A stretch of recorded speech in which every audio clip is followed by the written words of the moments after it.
Hello, welcome back everyone to another episode. I want to talk about one of my favorite hobbies today, and it's called overthinking. And I think it's a habit that affects most people in their daily lives. I personally have struggled with it a lot in the past and do kind of still struggle with it, but I have learned ways to somewhat manage it, and that's what I want to share today. Now, overthinking is something that is very vicious, honestly, because it creeps up on you without you even realizing it. It's somewhat like, when you're reading a book, you're going through lines, you're turning through pages, and after a little while, you realize you've not been paying attention. Like, what the hell did I just read? And you have to go back and read through that whole bit again. That's kind of how overthinking creeps up on you without you even noticing it. A small example would be thinking of something embarrassing you said or did in your past and something that still makes you cringe. One time I was in a consulting project and one of our clients couldn't make it for that meeting. So I asked someone, where is Chris or whatever his name was? And somebody said in the meeting that he's on bereavement leave. Now, what I wanted to say in that moment was, that's very unfortunate. And what ended up coming out was, that's too bad. And I think about that a lot still. Like in that moment when I said it, everybody had a very shocked expression on their faces. And it came out as a very distasteful thing to say. So it's one of my most embarrassing incidents. And the thoughts I have when I'm thinking about it are, why did I say that? What did everyone think? Everybody probably judged me that day. They were probably making fun of me at the end of that meeting. And they probably still remember it. And if you notice each of those thoughts individually, you would realize that none of them are helpful. Like, imagine your friend tells you this and tells you that these are the thoughts he's having. Like, why did I say that? What's everyone thinking about me? And in that moment, you would probably tell them that is fine. You're overthinking. Nobody cares. It's been a long time. Let it go. And that's the advice you'd probably give them. But when you yourself are doing it, you're not being super rational with yourself, is what I've realized. The real problem is that when you're asking these questions, they are rhetorical in nature. You're not, when you're asking, why did I say that? You're not looking for an answer. There's a feeling associated with it, and what you're essentially doing is just flowing with that feeling. You're not reasoning with yourself. And that's the real problem with overthinking. Like, once you go through these thought loops again and again, you're just feeling something and you're not exactly being reasonable, which is why each time you would think about such an incident, it would make you feel like crap. Now, this is a very small specific example, and there are many different ways in which people indulge in overthinking. I have personally analyzed my overthinking habit and classified it into different types, and I will try to break each of them down. The first type I want to talk about is replaying the past or trying to predict the future. Replaying the past would often look like going through incidents in your head that have happened and having thoughts such as, what if I said this instead of that? Saying this would have won me that argument. Or what did he or she think when I said that? Or maybe you're questioning the decisions you've made. What if I had studied this instead of what I actually did end up studying? What if I studied painting instead of engineering or wildlife photography or whatever it is?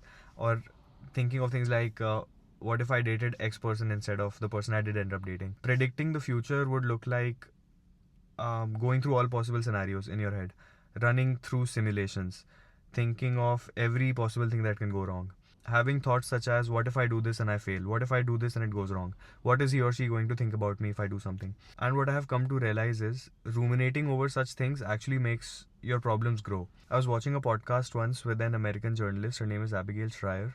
She interviewed a lot of psychologists and wrote this book called Bad Therapy, which basically talks about how therapy can have negative side effects, especially for children. And one of the points she makes in that book is ruminating over your problems can actually make them grow. If you're thinking about your problems again and again, and if you're visiting a therapist, for example, talking about your problems on a weekly basis regularly, it can make the problems grow in your head without actually solving them. And I think it is true in the case of overthinking as well. If you're thinking about something again and again, especially if it's something which is outside your control, it can make that problem seem larger in your head than it actually is. And it is often useful to remind yourself of things that are in your control and that are outside of your control. Things in your control could be things like how you spend your time. How much time are you spending on sleeping or working out or working or with your friends and family? Another thing in your control would be what occupies your mental bandwidth. How much attention are you paying to your negative self-talk? What kind of media are you consuming? What kind of news are you listening to? What content you consume on Instagram or YouTube? Another thing in your control is your habits, how good your relationship is with your friends and family, and how you treat people around you. Some things that are outside of your control would be the past. You can't change the past. Most people know this. Most people know that they can't change the past. But it is very easy to find yourself in an overthinking loop without being reminded that the past can't be changed. And the same goes for the future. You can't predict the future. You can only take steps which are inside your control. A way to manage this type of overthinking would be to start thinking out loud each time you catch yourself overthinking about the past or the future. And this would give you just a way to observe your thoughts and to be rational with yourself. You would be able to identify the thoughts that are useless and the thoughts which would actually help you solve your problem. Just keep reminding yourself of things that are inside and outside your control, and that would help with this type of overthinking. The second type of overthinking I want to talk about is analysis paralysis, and this is somewhat similar to overthinking about the future, like trying to predict the future, but specifically in the case when you want to start doing something. We often think that once we have analyzed everything that can go wrong and have accumulated enough knowledge about a subject, we will finally feel prepared enough to start. And that way, if anything goes wrong, we'll be prepared to handle it. And this is a trap. I remember when I was just flirting with the idea of starting to work out at the gym. This maybe when I was 17 or 18 years old. I watched all sorts of videos on YouTube, like what my split should be, what my diet should be, what's the optimal way of lifting weights, and things like how to cook a high protein meal. And I had done a full thesis by watching these videos on YouTube without actually starting. And I did that for months without even getting a gym membership. I didn't feel like I was prepared enough to start. In retrospect, I feel like those months could have been better spent actually, starting to work out and figuring things out along the way. Another example I want to talk about is wanting to start a YouTube channel. I've wanted to start one since maybe I was 11, 12 years old, and I postponed doing that for over a decade because I never felt prepared enough. And I would have other thoughts such as what will I talk about? What's my channel going to be about? Maybe I'm not that good in front of a camera. And also wasted a lot of time just researching what's the best equipment to use for a YouTube video without actually starting it.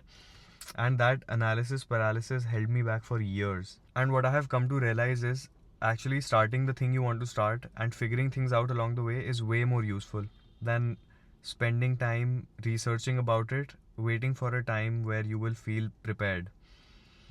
And this type of overthinking is dangerous because it makes you feel busy. It makes you feel like you're making progress without actually making any progress. It's like running on a hamster wheel. You keep running, you feel exhausted by the end of it, but you end up at the same place where you started. There's no actual progress that has been made. And it can keep you in that state of limbo for a long time. So the solution for this type of overthinking is pretty straightforward. You just start the thing. You don't have to wait for a stage where you feel prepared enough, where you feel like you have accumulated enough knowledge to actually start. It's an iterative process. You start the thing, you make mistakes, you find a solution, and then you repeat. And that way you actually end up making progress. This sort of analysis paralysis can give you information, but it can become a repetitive habit. It will stop you from starting the thing you actually want. You will never feel prepared. But the key is to just start the thing, just do it. The final type of overthinking I want to talk about, which I personally indulge in a lot, and I'm sure a lot of people do, is the existential type. This happens with me a lot when I'm in, let's just say, an elevated state. I often think about how cosmically insignificant our existence truly is. There's a very popular image known as the pale blue dot, which was clicked by the Voyager a few years into its journey, and was looking back at the Earth, and it looks like a very tiny dot in a huge black space. This inspired Carl Sagan to write a book known as The Pale Blue Dot, and I just want to read a few lines from it because I think it summarizes really well what I'm trying to say. Look again at that dot. That's here. That's home. That's us. On it, everyone you love, everyone you know, everyone you have heard of, every human being who ever was, lived out their lives. The aggregate of our joy and suffering, thousands of confident religions, ideologies, and economic doctrines, every hunter and forager, every hero and coward, every creator and destroyer of civilization, every king and peasant, every young couple in love, every mother and father, hopeful child, inventor and explorer, every teacher of morals, every corrupt politician, every superstar, every supreme leader, every saint and sinner in the history of our species lived there. on a mote of dust suspended in a sunbeam. Our posturings, our imagined self importance, the delusion that we have some privileged position in the universe, are challenged by this point of pale light. Our planet is a lonely speck in the great enveloping cosmic dark. In our obscurity, in all this vastness, there is no hint that help will come from elsewhere to save us from ourselves. And all of this is true. I wish it was just easy to know this and not feel burdened by just existential anxiety. And the problem is, like, once you know this, once you fully internalize it, once you fully understand it, there is no going back from it. I think an idea that very well relates to this is a popular line said by the German philosopher Friedrich Nietzsche. He said, "God is dead and we have killed him." And what he meant was that the advancement of rationality, science, skepticism, all of this has made it hard for society to believe in the existence of a God. The world he grew up in, people derived most of their meaning and purpose from subscribing to a religion. And these ideas, science and rationalism, they make it hard for people to do that. It feels very hypocritical to do both of those things, like believe in rational ideas and subscribe to a traditional religion. Now, I have nothing against religious beliefs. I think they do a lot of good in people's lives. Like, they would make them feel like they're part of a community, which really helps. It stops this sort of existential anxiety altogether. And it gives people a value system, like a sense of morality, builds a moral compass for them. It's just hard to hold contradictory beliefs. And if you don't have anything to believe in, where do you go? Friedrich Nietzsche said that the real danger here is that of nihilism, a feeling that everything is meaningless, that there is no point to existence at all. And I don't want to get too philosophical. The point I'm essentially trying to make is existential anxiety and existential overthinking can leave you with a feeling of complete dread, purposelessness, and meaninglessness. And there often feels like there is no solution to it. And that's the feeling I would stay in for weeks and months. Like, in my daily life, I'd be sitting with my friends or be sitting at work or sitting at the gym, and I would just keep thinking about how meaningless everything is. Like, the work I'm doing, the weights I'm lifting, none of this would matter in a few years' time. And that would just leave me with a feeling of emptiness. It's also important to realize that thinking about all of this would never lead you to an answer ever. People have tried and failed. There is no inherent objective meaning, and you have to derive meaning for yourself.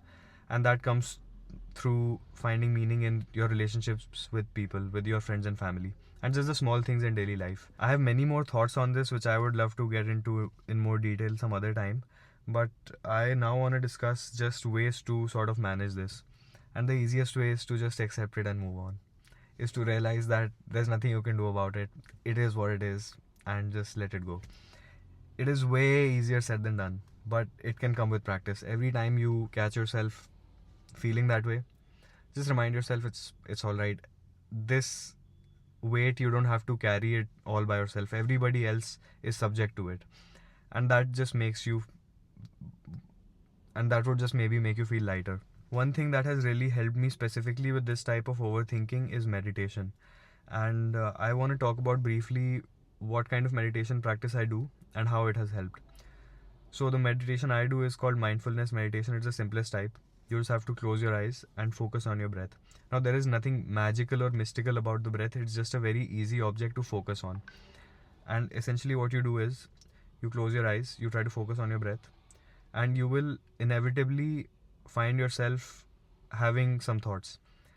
The real practice here is to notice that you're having a thought, let it go, and focus back on your breath. It's kind of like working out at the gym. You do reps, and each rep contributes to building a muscle. Every time you catch yourself having a thought and revert your attention back to your breath, that counts as a rep. And the more reps you do, the better you get at letting go of a thought train you just caught and reverting your attention elsewhere. And that's essentially what the practice is. You're training your mind to recognize whether you want to go down a thought train or not. And this helps with this type of overthinking, because every time I now catch myself feeling a certain way, I am very easily able to let go of that and divert my attention elsewhere on something that is maybe more useful. I use an app for this type of meditation. It's called Waking Up. I highly recommend it. It's got a 28-day course, and it's not like a lecture series or anything. Those are just 10-minute meditations for each of those 28 days.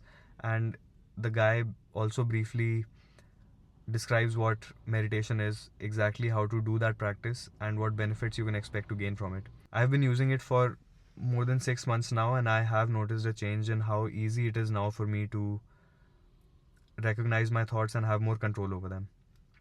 So I would highly recommend checking out this app. As a concluding thought, I just want to say overthinking truly is a waste of time, and it comes at a cost. It comes at a cost of your time and your mental space. And the second one is way more important. If your mental space is mostly occupied with just overthinking about things outside your control, you're causing free stress for yourself. And it is best to learn ways to manage that problem. And what I discussed in this video are briefly some ways I have learned to manage my overthinking problem, and hopefully this helps. That's all I want to talk about for today. Thank you guys for watching, and I'll see you guys in the next one.